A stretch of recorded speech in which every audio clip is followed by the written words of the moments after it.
I've got no idea if I'm on stage or not. Can somebody just indicate in chat if I am? All right, brilliant. Sorry, this is like me being the idiot here. So welcome back, everybody. I hope you're well refreshed, and we've had some really good chat on the table that I'm sat on around the speakers that we've heard from this morning. Lots of passion. Obviously, we've got the Q&A that we can cover off later. We're now going to hear from Dr. Kulvarma. He, as I alluded to earlier, spent a predominant amount of his career in policing, rolling out leadership development, both nationally and internationally.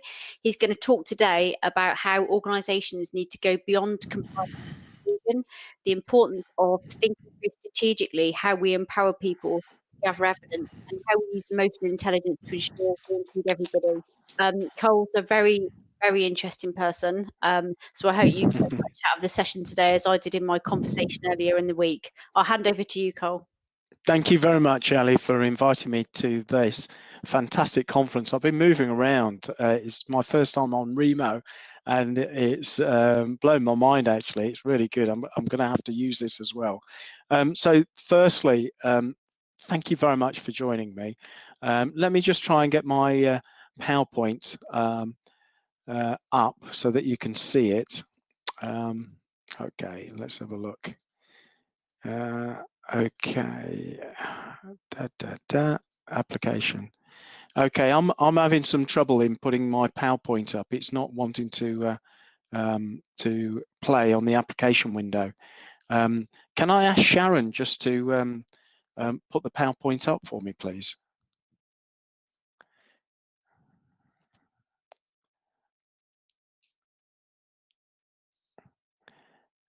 Sorry, Cole. We could do a little interlude or something. I don't know. Little.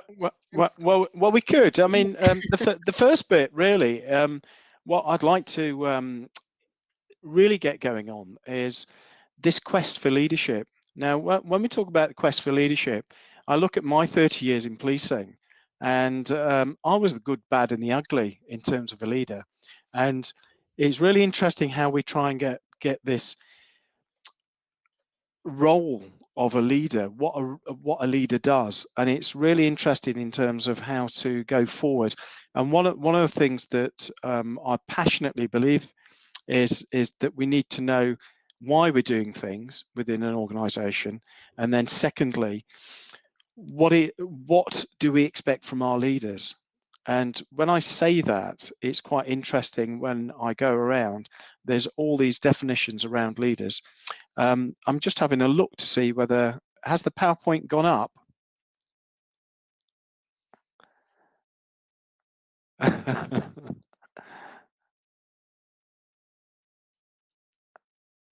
Hi.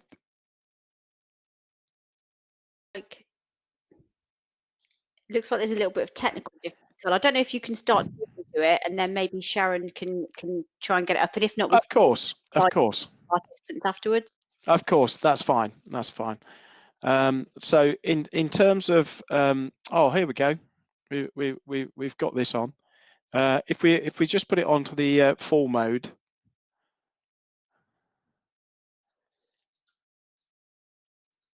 Yeah. So if we have the first slide, just the intro, please. The first page.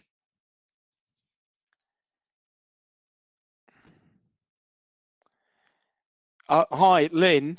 I do apologise to the rest of the group. Sharon has got the latest PowerPoint. This isn't the latest one. If Sharon could actually send you the PowerPoint, that'd be brilliant. I'm going to carry on without the PowerPoint, and hopefully the revised PowerPoint will come on. What to expect from me today? First of all, I want to consolidate the why for inclusive leaders in the workplace.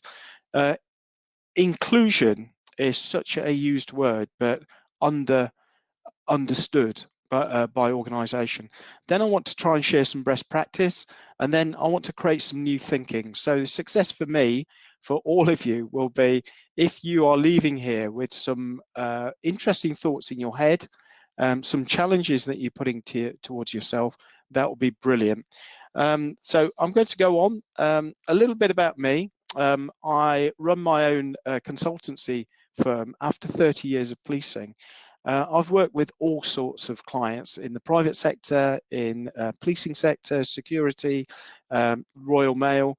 But one of the things that really struck me about my reflection of joining a large organisation was that when I joined a long time ago, it wasn't that inclusive at all. And going in there was quite daunting in terms of being, every time I got promoted or moved, I was the first at everything.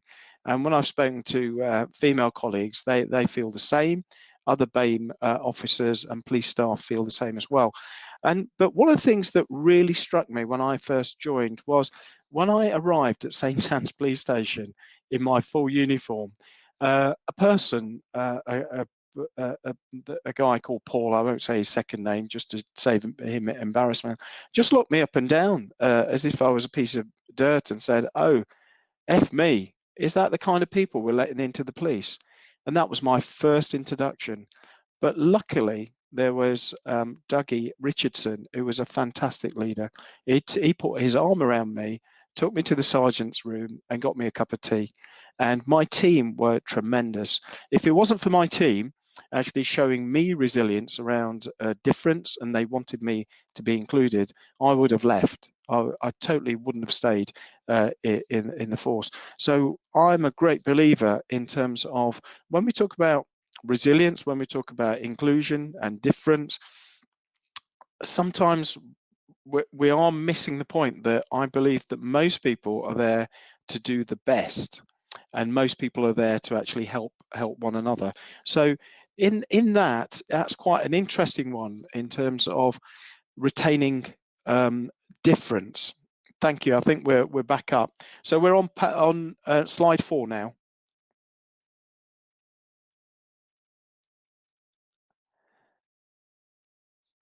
Slide 4. Move on. That's it. That's where we're up to date now. So thank you, Lynn, for helping me out on this one. What is difference and what's inclusion? This is really to the nub of this. In terms of difference, I see a lot of organizations looking at difference and just retaining that sort of focus. And difference means measures and the number of diversity. When we talk about inclusion, that's where you have a sense of belonging. So a good example is you can have your organization, you could say, okay, we're going to have inclusion in there and we're going to have diverse leaders. You could invite people to the table, but if you don't allow them to have a voice and an influence in your organization, you're just keeping to the left-hand side, recognizing difference. But if you allow people to inform policies, decision making, it's quite rich in terms of what you get from them.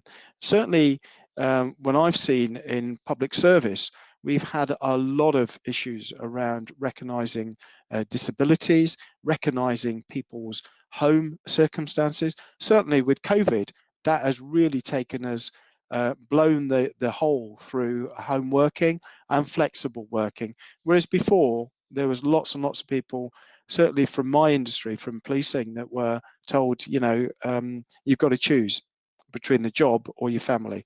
And in terms of inclusion, I would really get people around leadership teams to really look at what does difference mean to them and what is inclusion. So what are they doing? And ask, when you look at recruitment, retention and progression of BAME or female staff, how do you value people? What do people do in terms of having a voice, a real voice? If we can go to the next slide, please.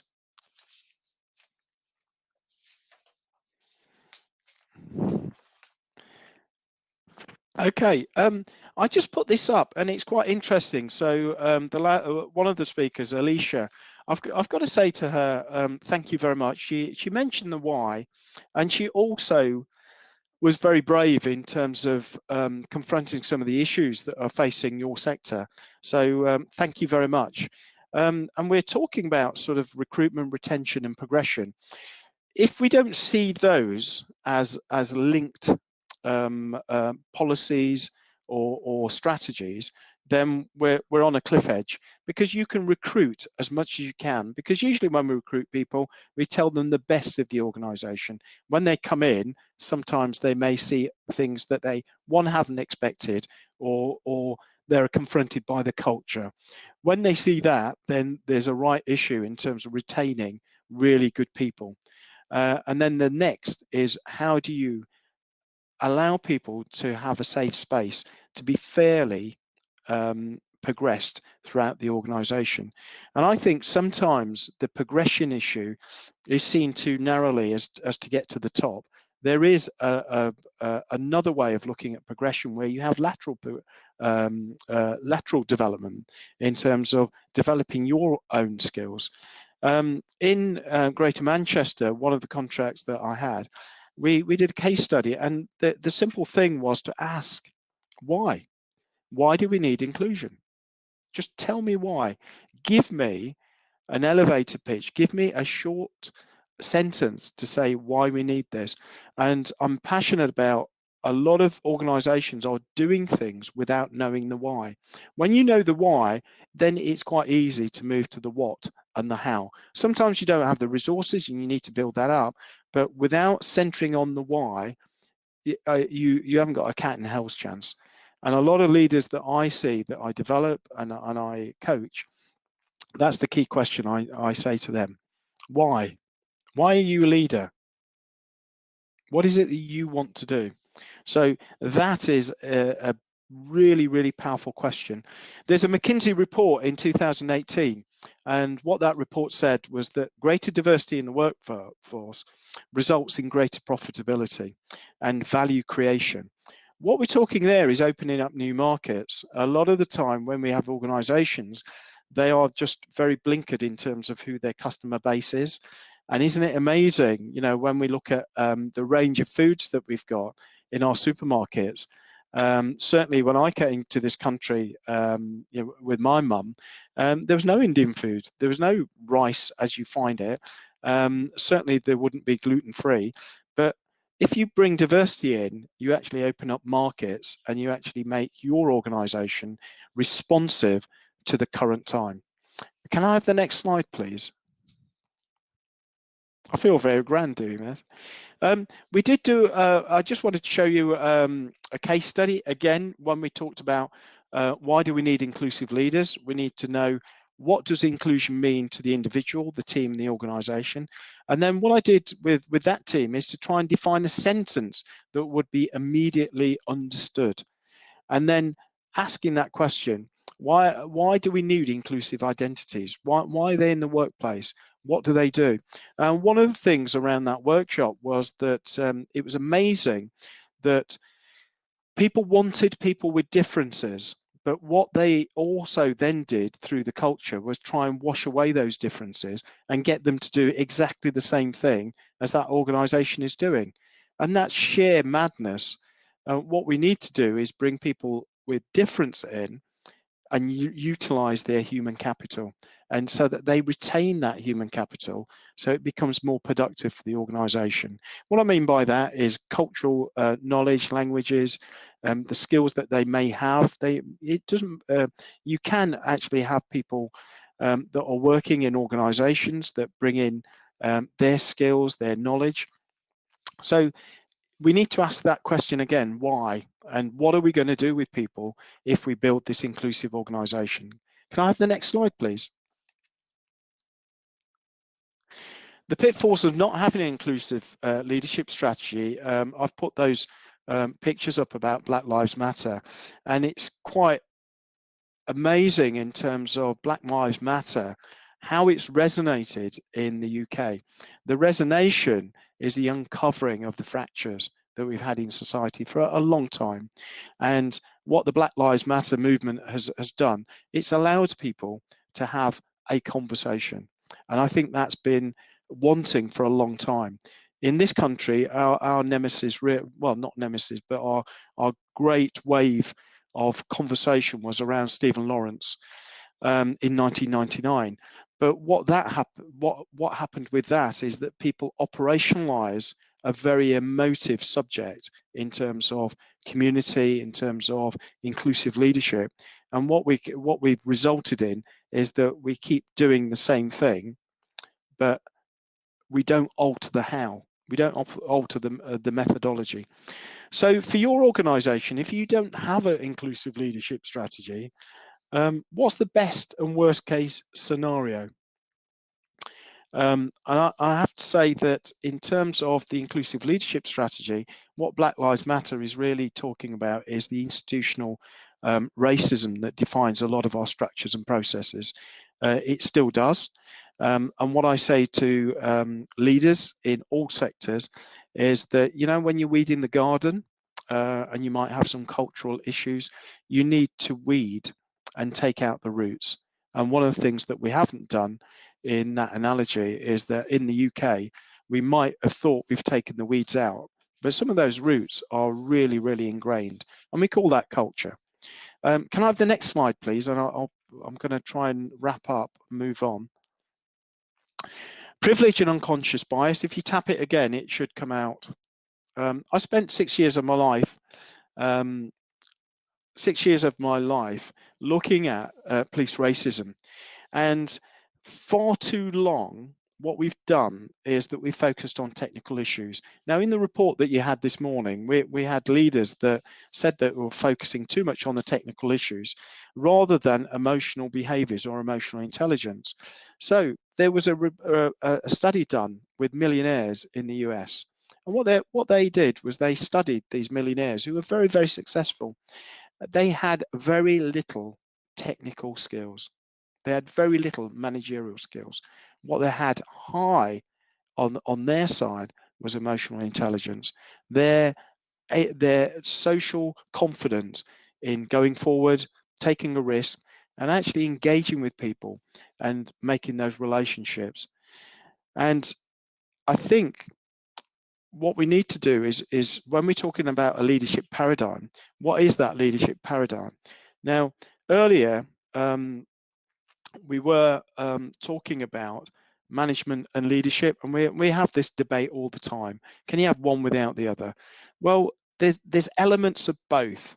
Now, take for example, when you're in an organization, do you want to be paid on time? Of course you do. So that's where it needs a lot of management in the accounts department to get that money into your bank. That's management. That is a process. But when you talk about leadership, about in that accounts department, talking about change or reduction or a change of process, what you need is emotional intelligence. Leadership is an art. Leadership is an art in terms of, one, knowing your own self-identity, and then two, being able to self-express that and really connect with your staff. So I'm really passionate about leadership, and for leaders to really grow, they need that underpinning. They need technical skills, but they need the underpinning of emotional intelligence. Can I have the next slide, please? These are some of the questions. I'm not going to go through them. If you had to improve a culture of inclusive leadership, what would you see, feel, and do? This is really important for your staff. You know, in that research that's been done for you, you know, that leadership report, that's what I would get those senior leaders to say. What if you were really truly inclusive, what would you see, feel, and do? What would your organization look like in terms of its service provision? Can I have the next slide, please? If you hit it again, it should give you. Yeah, keep hitting it. So one of the things that I do with organizations and teams is, what I do is we build a framework for team and leadership development. We look at inclusivity. And one of the ways of doing this is imagine that you're on this boat. What you've got at the top are the wins. These are positive actions that are going to take you to your destination in terms of having a more inclusive organization. And at the bottom, you've got those anchors. Those anchors are the cultures, the way you do things, the way things are done, how people get promoted, your processes. And those anchors are going to weigh you down. And what you need to do is really articulate what it is that's going to take us, what it is that's going to drag us back, and focusing on those anchors and decoupling those anchors sometimes can take a long time, but at other times it can be quite swift. One of our clients took our advice when we did a leadership review, and prior to getting promoted, the line manager had to sign you off. And what we found was that the line managers were sometimes subject to their own bias. They liked people in the teams, they didn't like other people in the teams. So what we did was just remove that anchor. And now what happens in that organization is that everybody's eligible for promotion, but they do it in a very sophisticated way of development. They need to do a career path. They need to collect leadership qualifications, and then at the end of that they can go for promotion, but they don't need the line manager. Sometimes these biases are unconscious. We don't know we're doing them. We always favor, like you have done in this conference, you will sit next to people that you know, or you like, or you think that are like you. That is a natural human tendency. Okay, can I have the next slide, please?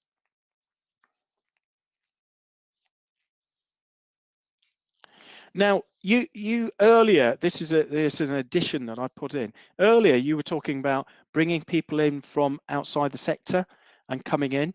Well, the police service has already done that. That's the direct entry program. And at inspector and superintendent level, they are bringing people in that have had no knowledge of policing. If you did the same as a direct entry program, what would that look like? When it first came around, it must be 3 years ago, I was quite skeptical because I'd been a superintendent, and there are lots of things that you need to know about firearms, about neighbourhoods, about high risk public order. And I thought, how are these people going to get on? But the caliber of these people, and I actually deliver to the direct entry program, I'm absolutely astounded by the quality that has been attracted in. And that quality has the tenacity, the resilience, and the capability of actually absorbing a lot. And one of the things that I love about the direct entry program is that they didn't start from the bottom, and they come in with questions. They come in as superintendents or inspectors with questions about how things are done, about the culture, about leadership. And that really does make your snow globe start to shake. And for me, that is a very, very welcome introduction into an organization. So where we're talking about technical skills, we've used that paradigm all the time. Have technical skills, have a competency-based interview, and then we recruit. What we don't do is that we don't look for values. We don't look for emotional intelligence. So within policing, there are many people that have been racist or sexist that come into the organization. That's because the recruitment process has been competency-based and technically based. What's changed now is that there is a value-based process that is there to check on, are you the right fit for that organization? And I really say to the organization, technical skills are one thing, but underpinning those are values, and the values do have statements where you can actually go forward and use them very, very productively. I've just got Ellie over there. I'm just going to go one last slide, if I may, and then I'm going to stop. Is that okay? So if we go to the next slide. Next one. So here's some leadership questions. And what I'm going to do is I'm going to leave the PowerPoint because we're not going to be getting through this at all. But there are some questions for you as leaders. What are you going to do in terms of your leadership to change from being really wanting to change to be inclusive, to be really, really inclusive? And you can see there's there's some there about pay equity, etc. Lynn, can you just go to the last slide, please? Can you just zip through deep insight inclusion tools? No?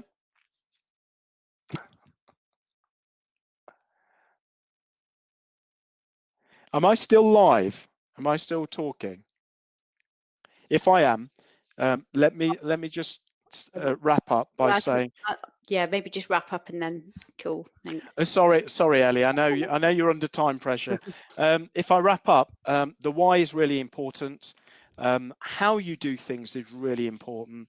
The last one is that slide is showing you some of the tools that we use within Deep Insight. One of them is about a team inclusion conversation map.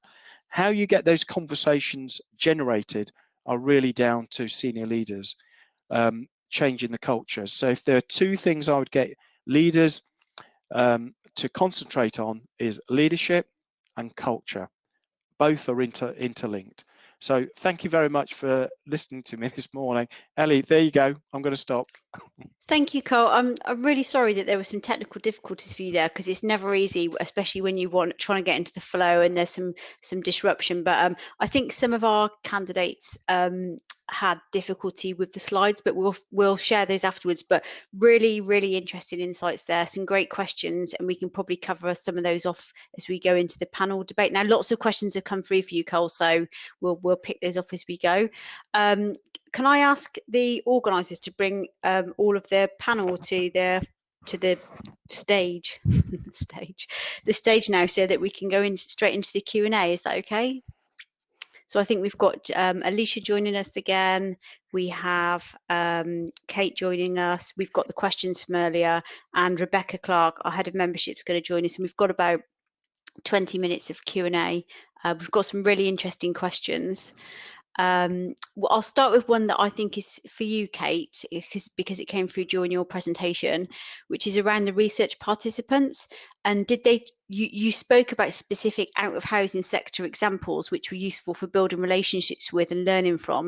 Are you able to share any of those examples, or is there something you can share potentially with the group afterwards? No, I haven't got any particular examples there. Of course, I could go and revisit. The focus for the conversations was very much on let's bring people from different sectors, and as some of the subsequent questions have shown, what are we going to do with them when we get them? How are we going to induct them? How are we going to make sure that they learn the values of our sector and we benefit from the innovation that they're bringing from theirs? So I think it was a recurrent theme, but not sufficiently developed. But I will absolutely go back and check. Absolutely. I mean, I think there is a lot we can learn from outside of the sector, and we do that quite well. I do think that sometimes we focus a little bit internally as well. So the next question, Toshin's question, I'm going to come back to, because I think Rebecca's going to join us from CIH to help to answer that. But there's a question for you, Cole, and it is an interesting question. What is the most common systemic issues in organisations and their cultures that you have experienced or witnessed? For me, you know, it's not just police-based. It's I've been to other organisations that are private, and they seem more draconian and more. The culture seems more aggressive, especially in sales sectors, than it was ever in the police. I think for me, the two most common themes that come across is an institutionalization. Now, we can use institutional racism, but it's an institutionalization of the own organization that sets, this is what success looks like. This is what relationships should be. And the last one is the inability to actually recognize bias, your personal bias, you know, confirmation bias, because that comes in, or the whole range of biases that come out. And I think when we start to diversify and make it a more inclusive organization that allows voice, then you start to unpick some of these. So those would be the themes that I've seen. Thank you. Thank you, Cole. There's a question for, it's for everybody really, but I'll start with you, Alicia, and then I think it'd be interesting to go round. It was really good to hear Alicia having the ability to reverse mentor. I have a reverse mentor and I get a lot from it. How can we get housing associations to set up shadow boards to assist with filling that gap between knowledge and skills? So if we start potentially with you, Alicia, then I'll come to you, Kate, and then to you, Cole. So the question is, how can the housing sector create a sector-wide strategy for reverse mentoring? How can we? What do we need to do to help housing associations to set up shadow boards to assist with filling that gap between knowledge and skills? What do you think might work there? I think if there is a framework in place and you bring together, for example, not just young people, but those who, for example, BAME people who do actually want to participate in reverse mentoring as the mentor for the senior people, put everybody in a room to come up with that framework of the different sessions for all housing associations to be able to put in their own reverse mentoring systems, and then to tailor it and adapt it to what their housing association actually needs. Kate? I was really pleased to hear Alicia's example about reverse mentoring, because when this first started being talked about, what wasn't questioned is what actually mentoring is. And I think it's like lots of things, people think they know what it is, they think they know that they're doing it, but actually they're probably not. And a mentoring relationship to me is only successful if both parties are benefiting from it. It's not the transmission of experience and knowledge from some older person to a younger person. It's about sharing insights, perspectives, and both learning from it. And I think in order to achieve that, you have to learn how to mentor. You have to really examine what it is we want from this and how are we going to be good at it, and not just assume because one's older and experienced, one's a great mentor. Sorry, just to explain why Rebecca's joined us, because there's a couple of specific questions about what CIH are doing. So I wanted, because that's been one of the most popular questions, I've asked her as head of membership to come to the table. But we'll come to you, Cole, because I'm sure you've got some good ideas about how we might help housing associations to set up shadow boards. Yeah, it was quite interesting. I think the intent is always there in terms of having mentoring, and it's slightly different to coaching. And mentoring is quite easy thing to set up for a small, medium-sized organisation to a large organisation. Coaching seems to be a little bit more expensive. But in terms of reverse mentoring, when we start talking about reverse mentoring, what you're doing there is you're giving a life perspective to somebody else. This is what it looks like. So my background is policing, so we've set up a reverse mentoring scheme in Greater Manchester Police, and what that's about is for senior leaders to listen to the life narrative of BAME officers and police staff at a really junior level. And that does two things. One, it makes them more aware about how to be inclusive, but two, it gives them organizational intelligence about what to do. And I think one of the things that we really need to be clear about is, why we're doing it and what outcomes we're hoping to achieve. And I think with a lot of stuff that I see, I go into organizations and I'll say, have you got a mentoring scheme? Have you got a reverse mentoring scheme? Yeah, tick, tick. So there's a tick box approach. I would really get people to step back, have a real review, and answer those questions. Why, the what, and how are we going to do that? And then how are we going to measure it? And I think there's some great examples, but the housing sector context is different to other contexts. So you might need to have a little bit of planning around how you would share that around. So, with the advent of COVID-19, we're doing this conference online. That bit about reverse mentoring, going somewhere, you could do it online quite simply. but you've got to get the right people on board, and sometimes you do have to stop putting up schemes where people are allowed to kick the organisation. If you want to kick the organisation, have forums where people can have voice. So that would be my view on it, Ellie. Yeah, I mean, I think the other thing I just wanted to add myself really was around housing associations and shadow boards. You know, I'm acutely aware coming into the role that I recently moved into of like my knowledge gaps as well. And actually, you know, there is a need to enable younger people or less experienced people to develop the skills that are required at that level. CIH Futures, aside from one of the reasons that I was involved in bringing it to fruition, aside from the fact that it's a voice for younger people in the housing sector, was because I wanted to create a semi sort of shadow CIH board where younger people could experience what that felt like to work together in that environment, in that governance environment. I think that this is something I'm going to take back to CIH board about how we can help the sector to start to close some of this gap. So the conversation today has been really helpful. I'm going to come to you next, Rebecca, because the most popular question today, I think, is one that you can answer. And I love the way it's pitched. This is all very interesting to get out of sector knowledge and experience, which it is. But what are the plans to develop those who want to develop into leaders within the sector who already have the knowledge? And how is CIH helping to support that? Yeah, that is a very good question.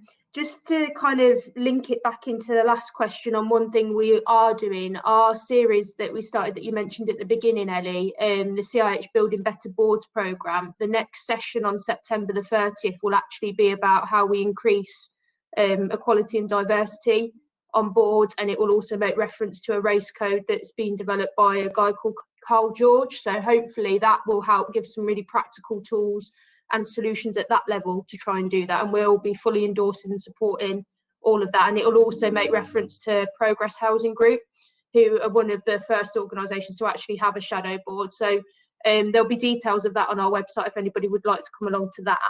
And aside from that, I think one of the most powerful things that we're trying to do at the moment is the development of our professional standards framework, which will actually create kind of clear pathways and progression within the housing sector, linked to competencies and behaviours and skills. And that will, again, give greater encouragement and give a bit of direction, I think, in terms of people's career pathways and how organisations can actually look to bring aspiring and future leaders through those pathways with the support of CIH's qualifications, training, and then also what happens beyond this session as well. So I think what we were really pleased to see is such an amazing mix of people of lots of different levels within organisations on the session today. And I think, you know, if we can create opportunities like that to bring people together and actually talk about the issues and the themes of the report in a proactive way, then great. So, you know, the intention is to not just, you know, leave it here today, but to continue working with the ILM, and then also to put on quarterly leadership forums where it'll be similar to today, really, where aspiring leaders can come and mix with existing leaders, learning and development professionals, and hopefully be the change that they want to see with our support. So if anyone does have feedback and ideas, you know, we're all ears at the moment, and we'd love to speak to you about, you know, how we can work with you to do that, really. Thanks, Rebecca. I'm really interested in that Progress shadow board piece of work. So I think hearing about that and how we might take that forward and expand that will be really useful. For those of you that know me, I'm more about not just getting together and talking, but creating some action as well. So let's pick up on that afterwards. Yeah. So a really good question here from Michelle. So Kate talked about resilience. How is vulnerability, uncertainty, risk, and emotional exposure really perceived in an organisation? And I think we've probably seen much more of this recently, given the current environment we find ourselves in, particularly when that can sometimes be seen as a lack of resilience. I'm not sure that Kate's still with us, so I'm going to cut. Oh, you are. Sorry, Kate, because your camera was off. Do you want to pick that up, and then I'll see if anybody else has got anything they want to add? Yeah, I love that question. I think that's brilliant, because actually too often I think resilience is seen as something lacking if you're not thriving in organizations. And I think what has happened particularly recently is the insights we've got into the complexity and the different demands people are juggling, as well as trying to do their work, has made people seemingly a bit more understanding and a bit more compassionate and a bit more about managing the whole person. But I think going back to some of the things Cole was talking about, you can only say what resilience is in your organisation, in your culture, if you call it out and talk about it. Well, okay, we're talking about resilience. What do we mean by that? What does that mean here? What are the expectations of resilient leaders? And then people know what to do or what it looks like, and maybe how they can develop it if that's needed. I second that, and I'll come on to you, Cullen, then Alicia, in that, you know, there's a lot of rhetoric and kind of words that are used like resilience that are just words and collaboration. And I think, yeah, great, we know we need to do that, but what does that actually mean for us? And I'm a big advocate of kind of demonstrating what that looks like within an organisation. Carl, I don't know if you've got anything to add, and then I'll come to you, Alicia. Yeah, absolutely agree with Kate in terms of what resilience is.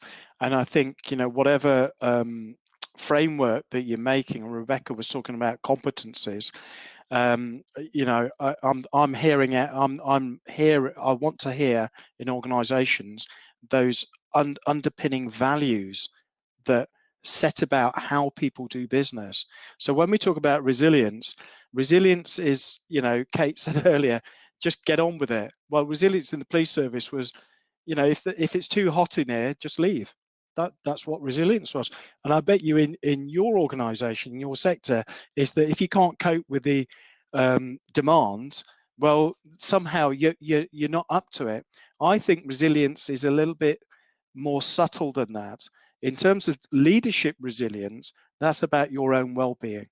And, you know, sometimes when I'm coaching people, the resilient response is no. Knowing what your capability is and knowing when you've had enough in terms of safeguarding your well-being.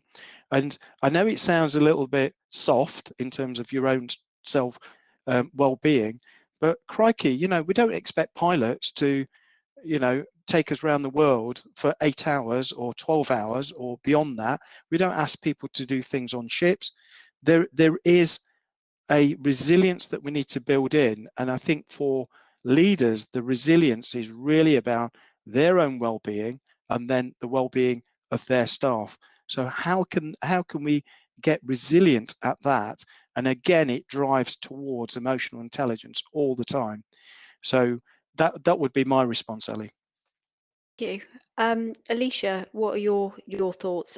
Sorry, I think that people may have raised their hands for questions as well, but I'm not seeing it. So at the moment, I'm just going through the Q&A. So if you have got questions, if you pop them on there, I'll try and come to you. But I'll come to you now, Alicia, for your thoughts on resilience and how do we that to be talked about in terms of vulnerability within the world.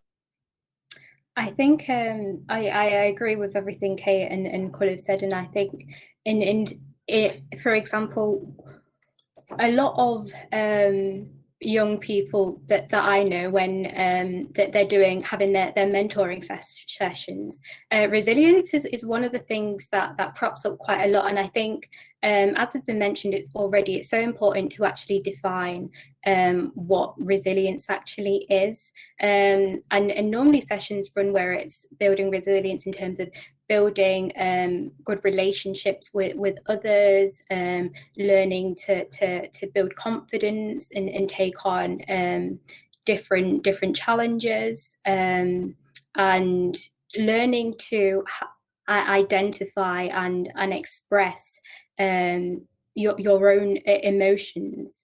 So I think it is all about, you know, values and having that emotional intelligence. But I think having a mentor can really help you to develop that.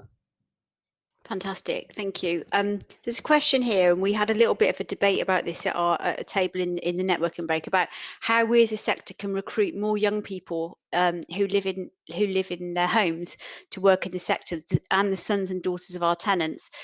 Just to kind of before I offer it open to whoever wants to come in on that, I think one of the things is going back to to the rationale. So why would we want that? Why would we want young people to work in the sector? And that was one of the things with with CIH Futures. It was kind of recognizing that there is so much value and untapped potential within that group of young people. It's absolutely completely wasted in many organizations because we just do not recognize that it's there, and we don't necessarily see that value. We looked at things like, you know, 20 years of experience, and people saying things like, when I was in the housing corporation, and all those things that are like trailed out, that are kind of badges of honor, that are seen as like, if you haven't done that, then you don't have something to add. So from my point of view, I think there's something about starting with the very basis about why we might do that, and again, you know, that might be the same from our residents. I'm going to open this up now, so if anybody wants to come in on that. I'll come in, Ellie, if that's okay. I think there's two things there in terms of the marketplace, in terms of getting people to come into a sector that they haven't previously thought about. So every organisation is fishing in the same pool. One of the things that you have is that you will have you'll have experiences of people, and my mind goes back. I had a training session in Gibraltar, and there was one person there. They had a terrible relationship with, I don't know whether it was the housing association or local authority, and their experience was negative. What I'm saying is that if there is a positive experience, people are more likely to join, and that then drives up the way in which you do business as well. And I think, you know, people that have gone through housing, what a great experience they can bring to the table, especially in that operational delivery. That would be immense. But first of all, why should I join your organisation? And when I join your organisation, how will I be valued? And I think if we answer those two questions, then you can start on a journey to try and attract people. Yeah, I think that's a really good point, Carl. And I think that the second, the sort of reverse of that is how do we value our residents as well, and why aren't the opposite is why aren't we doing it in the way that you've just described? I'm going to give an opportunity for somebody else to come in if they want to, and then unfortunately we're going to have to wrap up the Q&A because I need to give Rebecca some time just to talk about CIH and the new membership offer. Kate or Alicia, I didn't know if you had anything you wanted to add to that. Yeah, I just wanted to address the thing about trying to attract people from other sectors. I was talking to one of our members last week, actually, who's trying to move sectors, interestingly, out of a sales role. And she keeps getting shortlisted. And then at the final decision, she's told that, oh, well, your experience doesn't really matter. And if you think about what's a transferable skill, emotional intelligence can take years to develop. You can keep getting better at it. You can swat up on some things. But again, going back to Cole saying about the tables we choose, it's so much easier, isn't it, to talk to people who know our sector? And we're so much more comfortable, and that must influence and affect the whole of the recruitment process. And so we've got to be encouraging managers, HR departments to be much more open about what they consider to be essential. Absolutely, absolutely. Alicia, I'm giving you the final word. So. Oh, thank you, Ellie. Yeah, no, just to add, I'm sure we hear it a lot that when you ask people, how did you get into the sector? A lot of people say, you know, I fell into the sector. And I think for a lot of young people, it's also about the way that you tell the story about the housing sector and how you move into the sector. So, yeah, I think it's just about storytelling it to inspire young people, and going back to what you said, Ellie, about the why do we want young people to work into the sector? Because of the value that they can bring. Absolutely. Thank you very much. I'm going to hand to Rebecca now just to talk about the membership offer, and then we'll wrap up and go into some networking. So Rebecca, the floor's all yours. Thanks, Ellie. Yeah, just a quick one from me, really, just to say thank you to all of the speakers, first of all, before I tell you about anything else. I think the session for me personally has been great. It's something that I'm passionate about as someone wanting to kick on in the sector. So thank you to all of you, and thanks to Ellie for chairing so expertly as we've gone along and bringing order to everything as best as we can. So I think leading on from today, like I mentioned a moment ago, we don't want the conversation to stop here, and we actually do want to see some action as well. And we want to support and champion any housing organisation or professional that's willing to help us on that. So thank you to all of you that have volunteered to send stuff through to us. Our partnership with the Institute of Leadership and Management will continue beyond today. So we're really pleased to let everybody know that we've agreed a new member benefit with the Institute of Leadership and Management, which means you'll be able to get joint membership. So by being a CIH member, you'll be eligible for a discounted rate of membership with the ILM of £90. And what we're aiming to achieve by that is make it more accessible on both sides, and not just create great leaders, but also great leaders in housing. So members will therefore have access to both sets of resources, events, webinars, all of the member benefits on both sides, which can hopefully help drive that forwards. And as I mentioned as well earlier on, we will be having quarterly leadership forums that continue to pick up on the themes that are mentioned in the report. And the final thing that's worth noting as well, we will send out more information about all of those things. And you should receive an email early next week with the recordings, a link to the report, and also information about what other work that we're doing around the training and qualifications, but also a new event series that we'll be running in partnership with the Disruptive Innovators Network called Write Your Future. And we also have Owning Your Future sessions, which are free for members as well, away from paid for events. So please do let us know next week if you have any questions.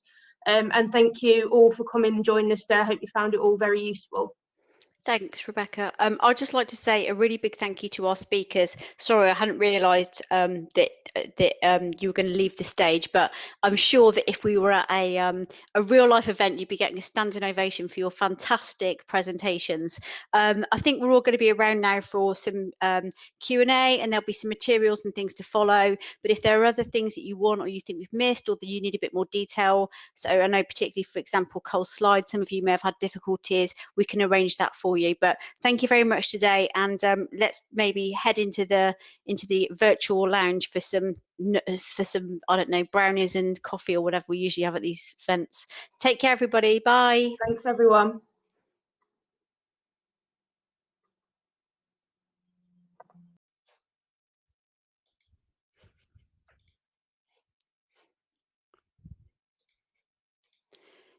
Good morning, everybody. Welcome to the Leadership in Housing event. I'm hoping this will be a really interactive session. I've just had a really great chat at my table, and somebody made the comment that we don't have the dry old croissants or the sparkling water to get us going, but I do hope that you're all suitably refreshed and geared up for the day. My name is Ellie Holt, and I am the Group Director of Assets at Notting Hill Genesis, and a very proud board member of the Chartered Institute of Housing. I'm really excited to be chairing this event today. I do believe that we face a skills crisis in our sector, and I welcome the much needed insight and debate into this important subject. We have some fantastic speakers. I've met with them this week, and I'm sure there will be lots of participation and engagement from our audience. This year, the Institute of Leadership and Management partnered with CIH to research leadership succession planning within the social housing sector. As a young-ish leader, this is a subject that is very close to my heart. I was recently promoted to a senior leadership role, and whilst I am enjoying the challenge and the responsibility that the role offers, I'm acutely aware of everything I still have to learn and respectful of my more experienced executive colleagues. The housing sector has evolved and changed significantly over the last 5 years, and really significantly over the last 6 months. And with that change, there is an inevitable requirement for a change in skill set. When housing associations came into fruition, many of them were small charitable organisations. Of course, many still are. However, a large number have grown and developed into complex and specialist organisations, providing a range of different services and products to our residents and our customers. Many of our current leaders had the fortunate opportunity to grow and develop as the organisations became more complicated. This gave them the time to develop the range of skills necessary to lead the brilliant organisations that we see today. Many of our future leaders have and will not have this luxury. This, coupled with the different skills that are required to succeed in today's sector, for example, collaboration, digital and innovation, as well as the difficult political and global political environment we find ourselves in, I believe add up to a huge problem in terms of skills gap. We are on a cliff edge in terms of developing the world-class leaders we need to provide housing to those in most need, and now really highlights more than ever those individuals that need our help.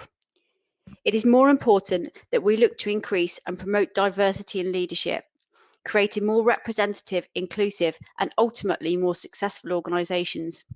The CIH is reviving its Diversity 2020 pledge, and considering recent events around the world, they've increased their focus on developing diversity within their own leadership.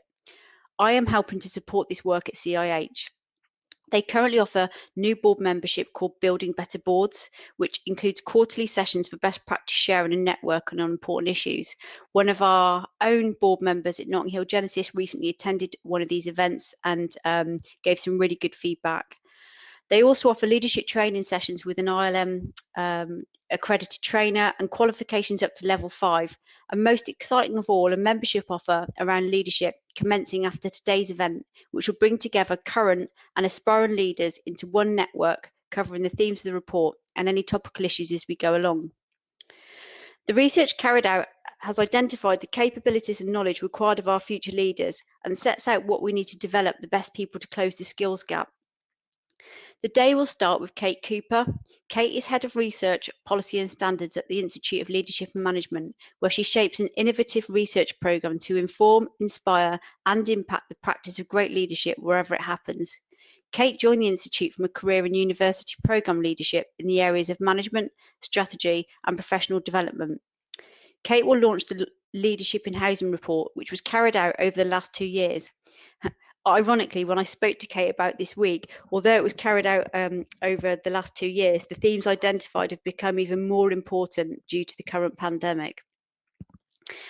We will then hear from Alicia Burrell of Homes England and CIH Futures. I have a soft spot for CIH Futures. Alicia Burrell has a background in economics and finance and currently works as a transaction analyst at Homes England, and she also sits on the board of CIH Futures. About 10:50ish, we'll have a break, and this might be an opportunity to network with colleagues. Just on an aside, if you do have time to add a photo to your profile, it's easier to see who's sitting at which tables, or you might just want to grab a coffee or have a comfort break or catch up on some emails. After the break, we're going to hear from Dr. Paul Verma. I spoke to Dr. Verma in the week. He spent 30 years of his career in policing, rolling out leadership development both nationally and internationally. A fascinating career. Going to be really interesting to hear from him. In 2013, he set up his own company, delivering coaching and leadership development across a range of sectors. We're then going to head into a panel Q&A where we hope to hear from Kate, Cull and Alicia, and that'll be an opportunity to debate some of the issues we've heard throughout the morning. And then finally, Rebecca Clark, Head of Membership at CIH, will launch the membership offer. So without further ado, because you've probably heard enough from me, I'm going to hand over to Kate Cooper to talk through the research that's been carried out on behalf of CIH.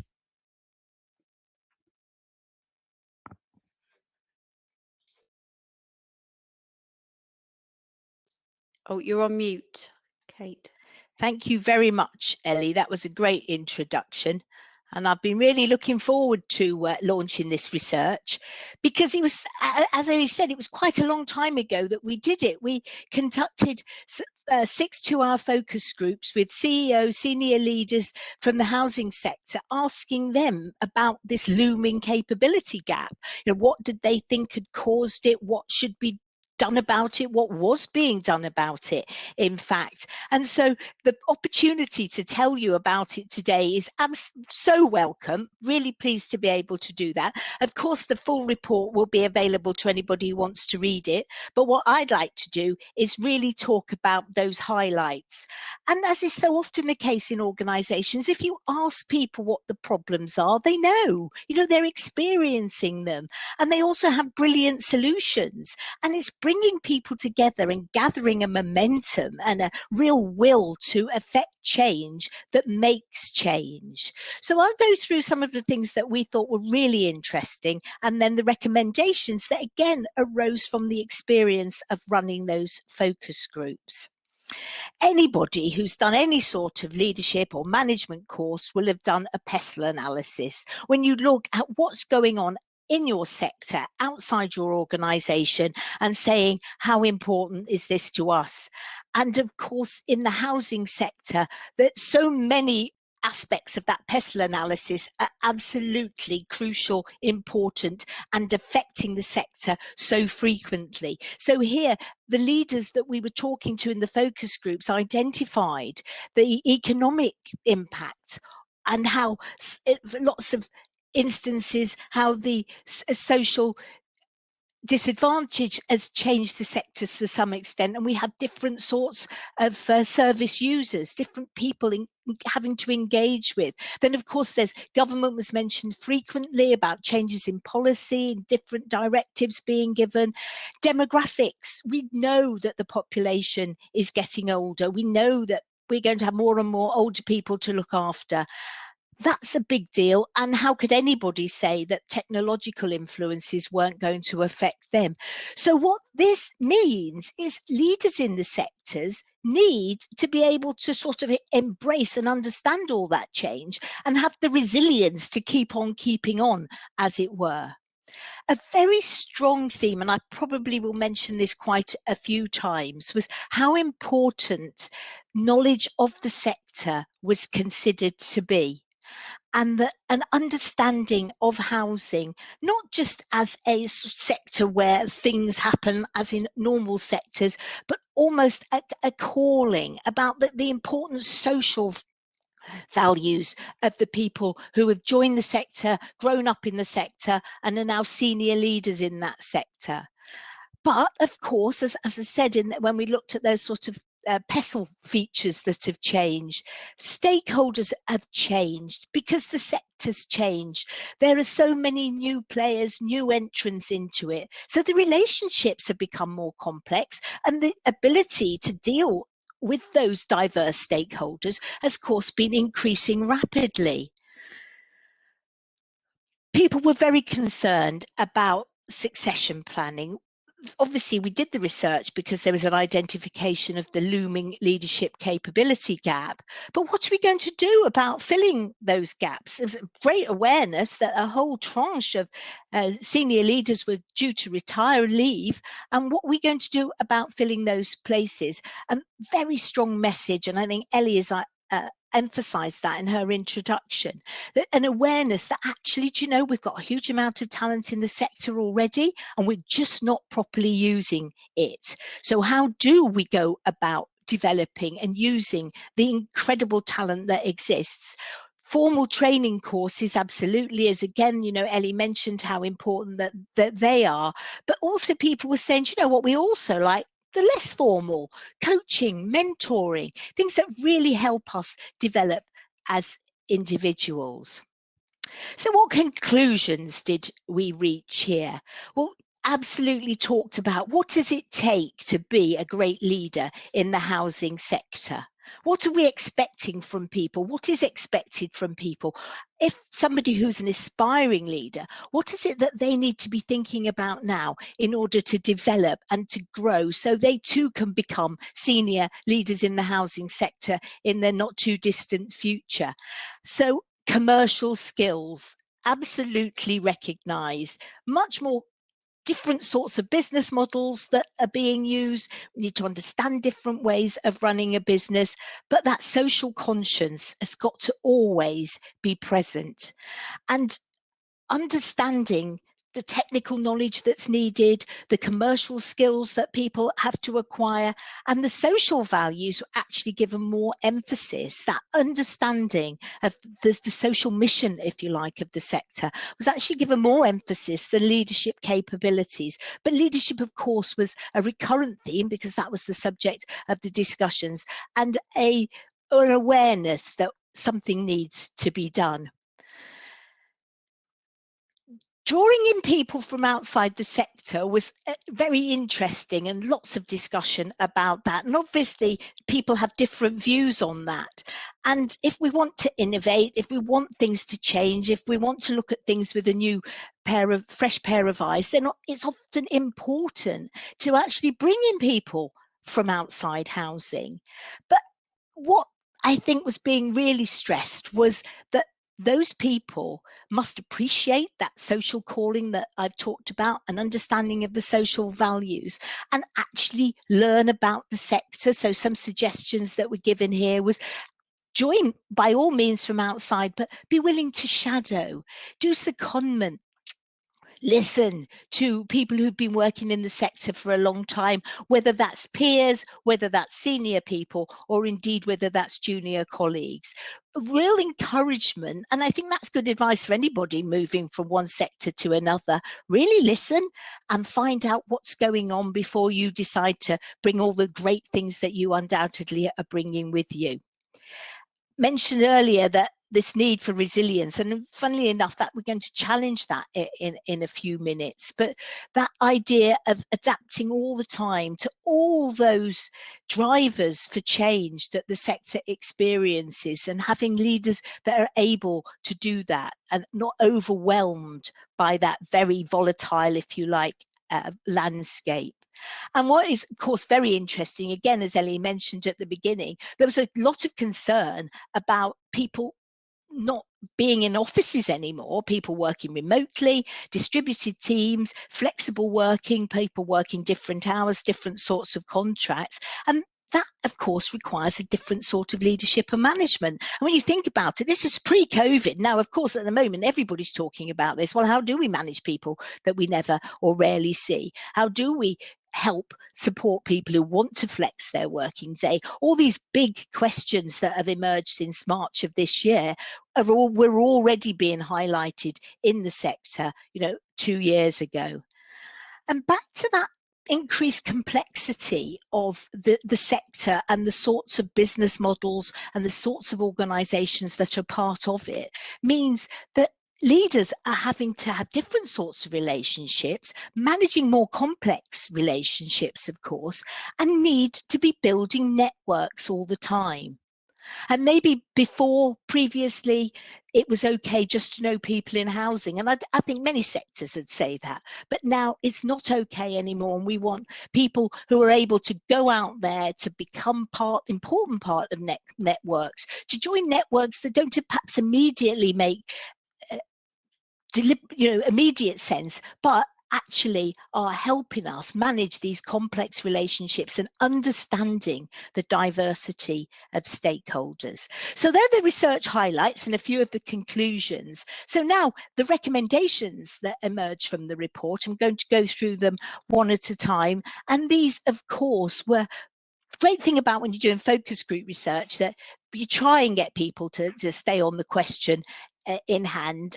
But of course, people stray off and new interesting conversations develop. So as the research was taking place, as the focus groups were happening, and these were all transcribed and later analysed, the recommendations were sort of popping up as the conversations were going through. So a first important one, which of course essentially is the subject of the report and very much the subject of today's event, that actually carrying on with the day-to-day, doing your in-business activities, it might be a really good idea to focus on building leadership capability at the same time. Now, I think we're seeing far more of that on-the-job training, learning from a very systematic approach to learning from experience. And of course, that contrasts quite a lot with old models of leadership development, where people tended to be sent away to get developed on courses and then brought back. And what this recommendation is saying, why don't we actually think about leadership capability, developing it when people are doing the jobs that we've asked them to do or the jobs that they're in role for? again, going back to that idea of needing people from outside the sector, how about looking at what's going on in organisations in different sectors? Now, this is so linked with innovation, because an innovation in one sector might really just be copying to a large extent what somebody is doing in another sector, but you don't know about that, and that unless you build bridges, unless you find out, unless you join those networks that I was talking about. Because what you, of course, you don't want to be doing is reinventing the wheel, thinking you've done something absolutely marvelous, and then later find out actually it would have been a lot quicker if you'd done some investigation and found out that not only are people doing it, but you could learn from that and adapt it and make it even better in your own context. This one is so interesting for us at the Institute of Leadership and Management, and I'll tell you why in a couple of minutes. This idea that actually we really need to get what leadership is, and that it's a bit more than vision, you know, this great idea for what the future is, this resilience that keeps coming back. We keep being told we need to be resilient. And I think one of the challenges that I certainly would have about resilience is, well, isn't that then saying if you're not succeeding, if you're not adapting to all the changes that go on around you, you're just not resilient enough? So if you buck up, you get a bit more resilient, then you'll be able to cope with whatever's thrown at you. And of course, that is not fair. And it's an organisation, if that was the sort of dominant discourse, is not taking their responsibility to help people be resilient, to ensure that the changes are manageable, that people are given the skills, information to cope with them. And again, this idea of leaders being great communicators, of course, that is important, because communication is really essentially, through conversation, how we get things done. But at the Institute of Leadership and Management, we've been talking about leadership being so much more than a sort of collection of personality traits like decisiveness and courage and the other things that we hear, and a vision, and ability then to communicate that vision. And for a long time, I think people thought, well, that was leadership. But what the housing leaders were telling us, do you know what? There's an awful lot more to leadership than that. Yes, of course, the character of the leader is important. Of course, the leader needs to have a vision, some idea of what they'd like the future to be like, to be able to communicate that so people can join in, amend, adapt, change it, and work together towards it. But leadership also involves so many more things. What about achievement? Delivering results, actually doing what you're supposed to be doing, rather than just talking about what we're going to do next or what the future might hold. It's that day in, day out management of performance. And of course, part of that, really important, is owning the results of your leadership, taking responsibility for mistakes that you might make, as well as, of course, the successes that you have. In some research done quite a few years ago, CEOs of failing organizations were actually asked to explain the failure. And when those same CEOs were revisited sometime later, the CEOs that had taken responsibility for the failure and seen that their role in it, whether they missed something, they didn't do something correctly, were so much more likely to be successful at their next venture. The CEOs that blamed the failure on all manner of external events were much more likely to fail again. And that's what ownership is. It's recognizing your role in events, what you can do, and of course, what you can't do. And finally, we think collaboration, absolutely an essential leadership capability. And this is far more than just, I'd say, just teamwork, as though teamwork's not difficult enough. It's more than teamwork. It's being able to work across teams, across departments, across organizations, to be able to access and flourish in those networks that I was talking about, to join a project team, to be able to add value, be able to work with others and then to leave it, and everyone speak well of you. Those are collaboration capabilities. And all of these 5 dimensions of leadership are things that we think are really important. And you can see from this that we're not obsessing about what's leadership and what's management, firstly because definitions of what those are change over time.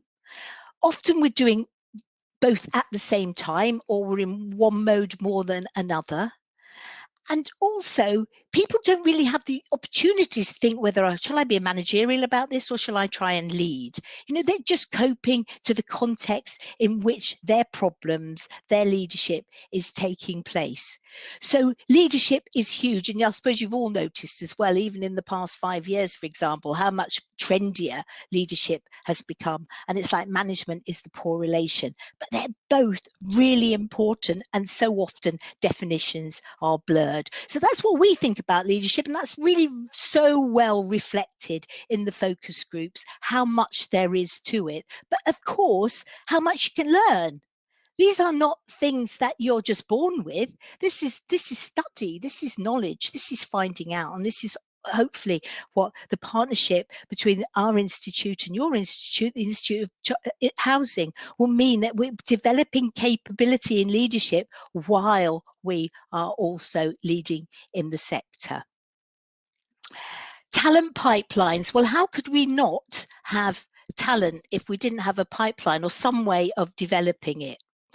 And that notion of succession planning, only last week there was a big report, an interview with somebody who was saying, look, if we're very short-termist about laying off young people at the moment as a response to COVID, to contraction in our businesses, we're really going to be in a mess in a few years' time.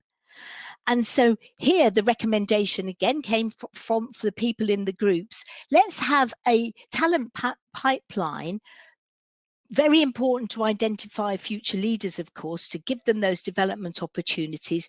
But let's remember the entire demographic of the existing workforce. Let's not just look to try and replicate the sorts of teams we've got at the moment, because our workforces are much more diverse than that. And of course, that's one of the reasons that we've got Cole here today talking to us about diversity and inclusion.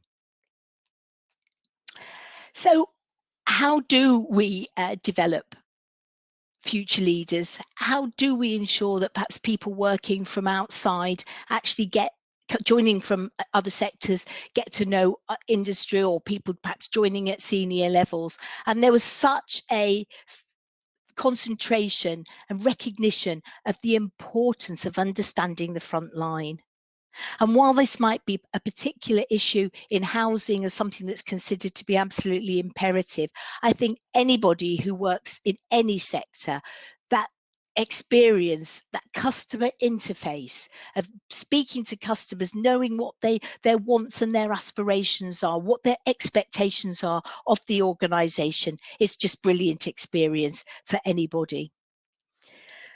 So the final recommendation was really again a recognition, perhaps we do need those people from outside, but we have to be systematic and deliberate about how we develop them, and they need to be supported in gaining that specialist industry knowledge.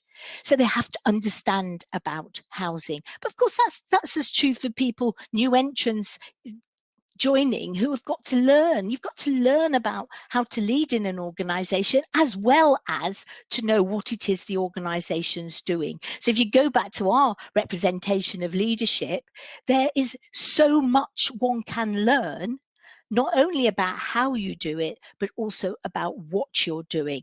And it's doing both of those things at the same time that seem to be a very, very strong finding from this report. So I've gone through that not too quickly, I hope. I hope it's been interesting. And as I say, you know, the report, obviously the longer version of the report is available for somebody who'd like to read it.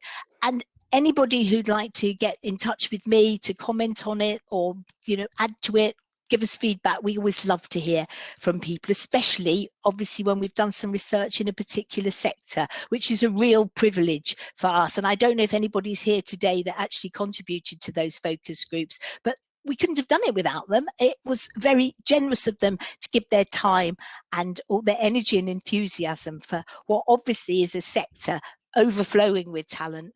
It's just a question of harnessing it.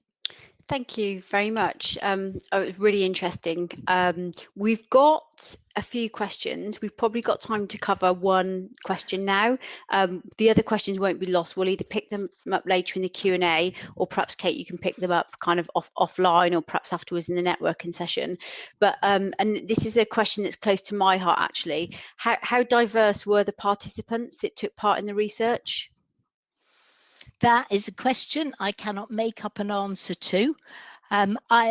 Because I don't have the demographic details with me today. I could certainly find out. My first response to that would be, it will not be as diverse as it could have been, because actually it was senior leaders, and a recognition was that the senior leaders at the moment in the sector are not diverse enough. Yeah, that makes perfect sense, and something that essentially is what we're trying to discuss today, isn't it? How do we get that diversity at a leadership level? There's some other questions about specific examples from out of sector, and also about how we develop those in sector. I'm going to, just for the purposes of time, because I know people tend to be quite back to back with meetings and they like to have a break, move on to our next speaker, but we can pick this up potentially later in the Q&A. And I just want to thank you for your brilliant presentation. Thanks a lot. Oh, thank you for letting me. So we're now going to, I'm now going to hand over to Alicia Burrell of Homes England and CIH Futures. She's very passionate about helping the next generation of leaders reach their full potential. CIH Futures is a brilliant arm of the CIH, and is really the voice of young people. And Kate alluded in her presentation to this point around social heart versus commercial skills. You know, I don't think that the social value question is there at all amongst young people. If anything, I think we've lost it along the way in terms of our sector. But where we are lacking is enabling those individuals to kind of move on and get the skills that they need to be the leaders that we need in our organisations. Alicia's going to talk about her career journey in the housing sector. What she sees as the challenges are and the barriers for securing a leadership role. So it possibly speaks to your question, Tosheen, about how we develop leaders in the sector, and also what CIH Futures are doing to provide leadership opportunities for young people. So I'll bring Alicia to the stage now and give her a chance to talk to everybody.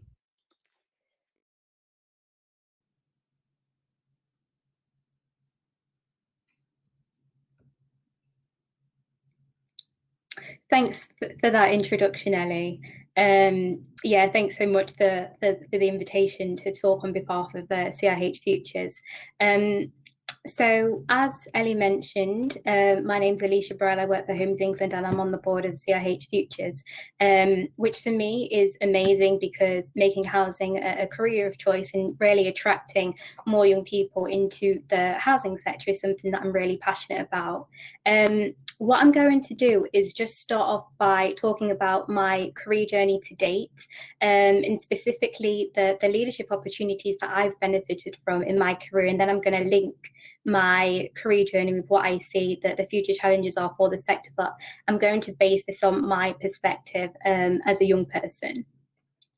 And then, yeah, I'm just going to wrap up by talking a little bit about what CIH Futures are doing to provide leadership opportunities for young people in the sector.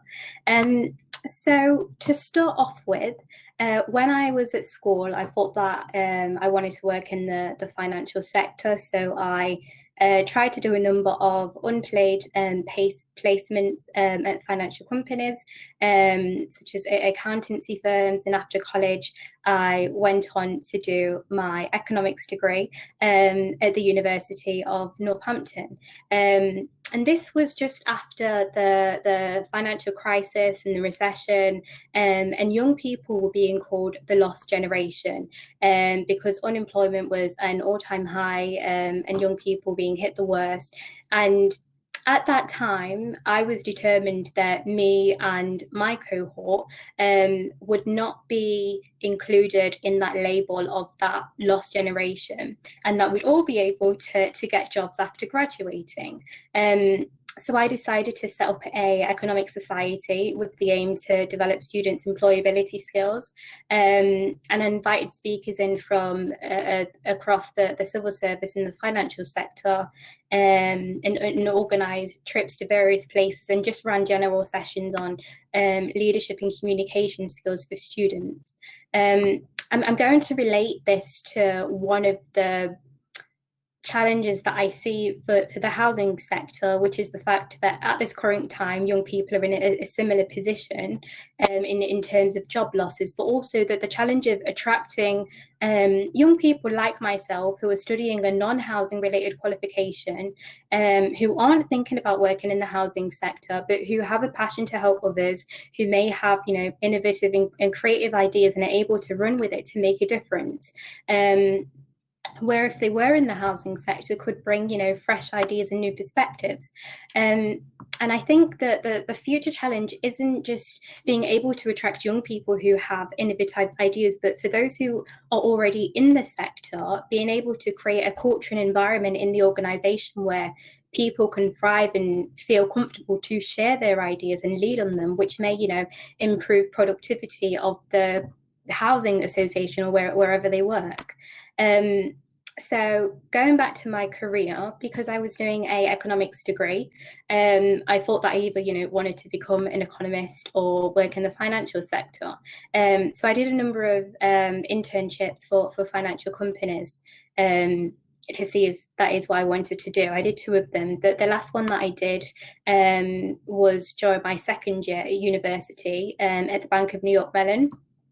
You know, it was great. You know, I enjoyed it. I developed, you know, contacts. I enjoyed the city life, working in London for the summer, because I'm from Nottingham. The internships that I did taught me an important lesson, which was that I actually didn't want to work in the financial sector, because even though, you know, I enjoyed what I did, it wasn't meaningful enough for me, and I'd always wanted to do something with more of a social purpose. And so that's the second challenge that I'm going to talk about for the housing sector, which is the challenge of attracting young people who don't know what the housing sector does, but they want to work in a sector that has a strong social purpose. So now Simon Sinek's famous TED talk about how great leaders inspires action calls on business leaders to start with why. And he explains that most organizations can explain what they do. Some organizations can explain how they do what they do, but very few organizations can explain why they do what they do. And I think this is very important for the housing sector to be able to relay why it does what it does, why do housing associations exist. And this is really important to be able to attract people in particular, the young people, the new generation, the millennial generation, you know, the Gen Z generation, who don't just want to know what does housing involve, but why should I work in the sector? Why is it going to benefit me? And so I think that the challenge is just being clear about what the social purpose and mission is of the sector. So, you know, Ellie and Kate have mentioned, we know that there is a skills gap, and if the sector, you know, wants to increase the number of people in the sector, and particularly young people, then it should really be going into, you know, academic institutions and schools and colleges to talk to young people about what the sector has to offer. Now, there was some research that was done a couple of years ago, and it showed that only 10% of young people would actually consider a career in the sector, despite doing subjects such as STEM, which would qualify them to work in the sector. And I think, you know, this is largely due to the negative perception that the industry has, that it's all manual work, that it's, you know, unexciting and male dominated. And there's also some other research that shows that by the time a student gets to university, they've already decided what career, you know, they want to pursue, and the type of companies that they want to work for, like myself, who thought I wanted to work in finance, which is why I think that talking to young people from an early age is so important to improve their long-term engagement with the sector. And if you look at the companies that do attract top young talent, if you look at the companies that most graduates want to work for, they're the financial companies, they're the technology companies, even the law firms and the healthcare companies. Why? Well, because they've developed that reputable brand amongst students. They're the sectors and the companies that people have clarity about, the career options that are available, and the career routes that they can pursue. Some are known to provide that stability, some are known to be, strong in innovation, and some are known to have that impact. And I think that if you're, a young person and, you're thinking about what sector you can work in that will provide that impact that you want to have, where you can go home at the end of the day and say, I helped somebody today, or my work made a difference today, then what better sector to work in than housing? People want to work in nursing because, they want to help people want to become lawyers because, what they want to help people or challenge the system. Young people even want to become Instagrammers and YouTubers because they want to have influence. Now, young people should really want to work in housing to have the impact and to have the influence that they want to have. But the challenge is that they don't know what the housing sector actually does or has to offer. And so I think that the leadership challenge there is transforming the image of the housing sector to attract young people and being able to better explain what the sector does and has to offer. Now, after I'd finished my second year internship at the Bank of New York Mellon, I went on a cultural study abroad trip to India for 2 weeks. And whilst I was there, I visited one of the largest slums in Asia called Dharavi, which houses over 1 million people who all live in squalid conditions, without proper access to sanitation, poor infrastructure. But it really opened up my eyes to inequality and the impact of poverty.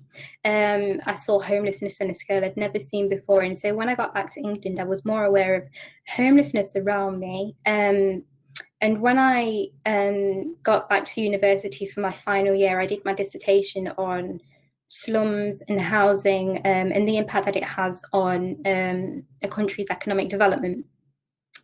After I graduated, I took a year out and I went traveling across Southeast Asia and Australia, which was fantastic.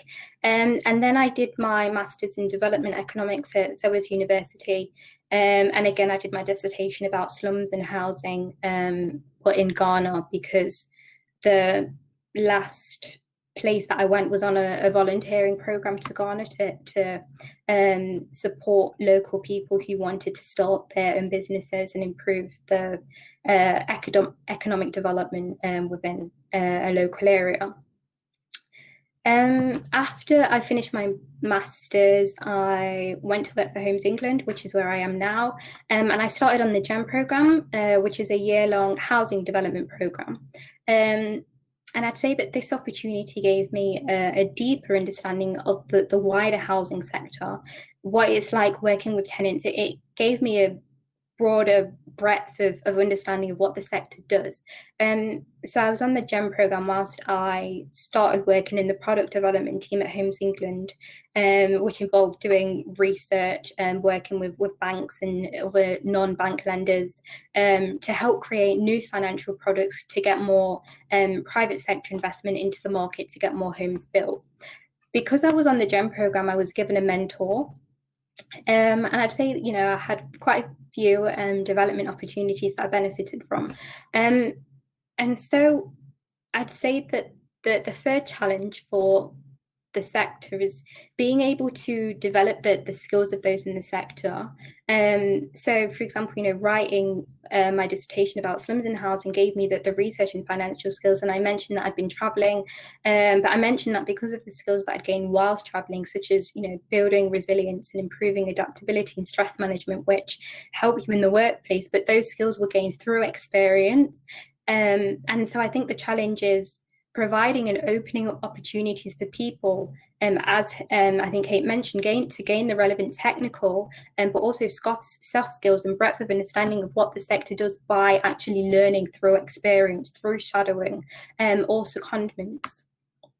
So I've briefly talked about my career journey into the sector, and the future challenges of one, attracting young people like myself who are studying a non-housing related qualification, but who have transferable skills and bring new ideas to work in the sector. The second one I talked about was better explaining what the sector has to offer, and transforming the image of the sector. And the third one was developing the technical and soft skills on the sector. I'm now just going to briefly touch on what I see as the barriers for those working in the sector to secure a leadership role, and in particular for those who are underrepresented. So we know that the sector doesn't just have an ageing issue. The sector has a diversity issue. There are a limited number of women in the sector, and even smaller number from an ethnic minority background. And so I see the barrier for those to secure a leadership role is that there are a lack of role models for people to look up to. There are a lack of, female role models. There are a lack of BAME role models for young people to look up to and say, wow, look at that chief executive. Because of the impact she's making, I want to work in housing. And I think that the challenge isn't just the lack of representation, but also the lack of knowledge and recognition of those who do actually work in the sector. And I think the question is maybe why don't we know about them? How do we overcome this? Well, I'd say by diversifying the sector, especially at board and senior management level, and recognition of those who are underrepresented and do have talent that is unidentified and not recognised. I'm just going to use a quick example of why this is important. So let's say a housing organisation, recruited a graduate, and this graduate asked to do a walk of the office of the organisation to get a feel for the place before they accept and sign the contract. So they get taken on a floor walk, and they see that the organisation isn't very diverse, and not just diverse in terms of age. I know that's what I've mainly been talking about, but in terms of gender, socioeconomic background. Then even if they did, like what the organisation stands for, then maybe, they wouldn't join because they feel like they're not the right fit for the company. Or maybe, let's say, the housing organisation has got it completely right and, is a diverse organisation and ends up attracting the right people. But let's say the organisation doesn't have an embedded culture of training and development. Then, you're attracting people and not retaining them. And so that's the second barrier I'm going to talk about, because retention, I think is extremely important, especially because research shows that millennials like to job hop between every 2 to 4 years. And one of the most important things to millennials is career progression. And so I think one of the ways to actually support career progression and promote inclusivity is by establishing a mentoring system, but also a reverse mentoring system where senior leaders and executives can take the role of the mentee, and more junior members of staff act as the mentor to teach what they know. This may be, sharing knowledge on technology, or, talking about new IT systems, or it may be based on race and ethnicity or gender. But the idea is that it offers new insights and different perspectives. So I'm starting reverse mentoring with a middle-aged white director of an organisation who wants to get a fresh perspective, which hopefully will help him better understand his team and gain a new perspective about the organisation. So those are two of the barriers that I'd say facing the sector: lack of role models and lack of career development opportunities.